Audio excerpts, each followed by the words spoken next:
It's the kid, I'm Code Diggs. You're tuned into the biggest flex.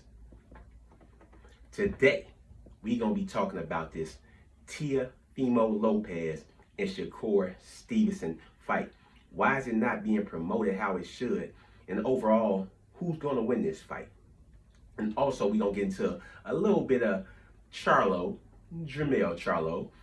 He wanted to fight either Boots or Virgil Ortiz because they kind of got a lot going on. They don't know if the fight gonna actually happen at this moment. So he's saying he'll step in and take either or. So we're gonna talk about that a little bit as well.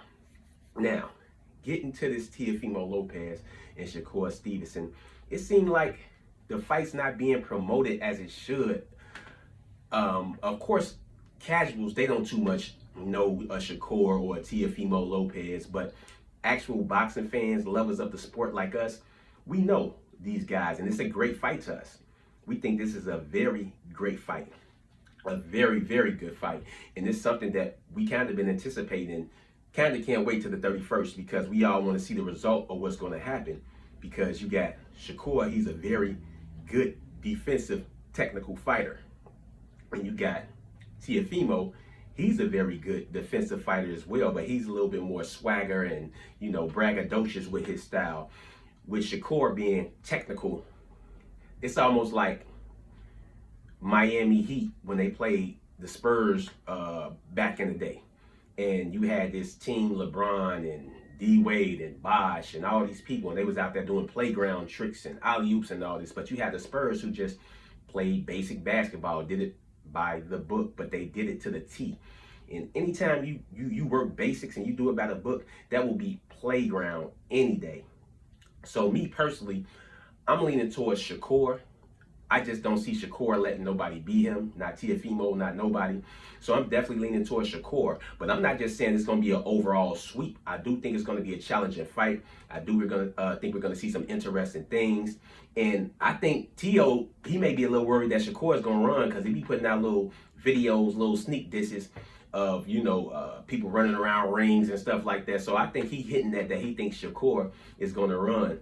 And also Teo, it's like his camp has been a little closed off. You haven't really been seeing what's going on in the inside. So maybe he working on some magic tricks or some shit for maybe working on some magic tricks or something for your boy Shakur Stevenson. Cause Shakur, he been kind of letting you in the camp. He haven't been showing you too much, just showing him, working out and doing a little sparring, hitting the bag, doing the neck weights and stuff like that.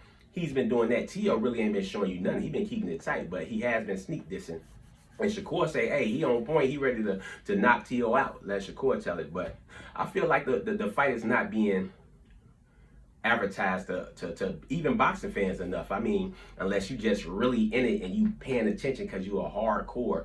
But other than that, I don't feel like the fight is being advertised as it should. It's not being put out there as it should. And maybe it's because they think it could possibly be a boring fight because a lot of people think Shakur is a runner. They think he may run a lot or something like that. But I think the fight is going to be interesting. I love the way Shakur fights. I love the sweet science of it all. So to me, Shakur fighting is very interesting. I love him evading punches and making people miss. Some people don't. Some people want to see the blow for blow, brain damage type of action. But I mean, that's cool and all, but I like the sweet science. I like to see the catch and shoot and all that type of stuff. So that's just me. But we also want to get into this Charlo. He's back after a 3-year layoff, and he says he wants Boots or Virgil. I'm gonna tell you this, Jamel.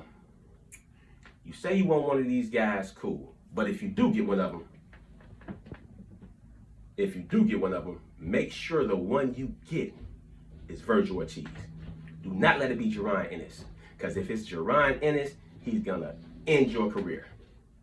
He gonna put you out for good. Boots, I don't know what y'all see about Boots. What make y'all think Boots is a sweet type of fighter? It's gonna be easy.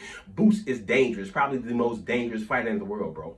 Real talk. Boots is a beast on another level that people haven't even seen yet. So he saying he want Boots and all this. Nah, don't go that way. Even his own brother Jamal said Boots would be too much for him, and I agree. He definitely will. So his safest bet is to go with Virgil. If this Boots and Virgil need to happen first. It has to happen first. Then let one of them go on to Charlo. But if it don't happen, and Charlo do end up fighting one of them, it need to be Virgil. At least y'all both Texans, and y'all can do it in Texas and probably get a nice little bag. But Boots, he gonna end that career, Charlo. I know you was at the fight talking crazy and all this, but you was telling Boots, I know you a dog, but I'm a dog too, and yeah. That don't mean nothing when you get in that ring. You couldn't handle Tony Harrison, bro. I mean, you did get your get back on Tony Harrison, but you couldn't handle him that first time. And Boots, he 10 times higher, 10 times different levels than Tony Harrison. So, Charlo, be smart. Don't let it be Boots. If you do get one, let it be Virgil Ortiz, because Boots will put an end to that career. And that was the biggest flex. Y'all know what it is. It's the kid Damaco Diggs.